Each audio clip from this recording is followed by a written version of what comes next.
Laba diena! Šios pamokos tikslas – išmokti modeliuoti iš gofruoto popieriaus. Modeliuosime vorą. Darbui reikės gofruoto kartono, vielos, siūlų arba špagato, klijų, žirklių. Vorui konstruoti popieriaus lape nupiešiame ir iškerpame brėžinyje parodytas detales. Jos viena nuo kitos skiriasi 0,5 centimetro iš visų pusių. Detales paliekame natūralios spalvos. Suklijavę kūno detales, kojas iš apačios priklijuojame prie pagrindinės detalės.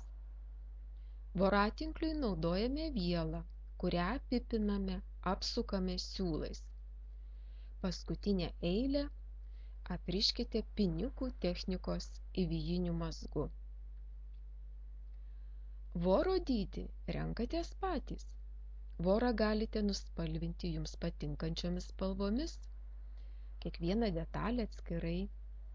Voratinklį galima padaryti iš storų siūlų ar špagato, vatmano popieriaus ir panašiai.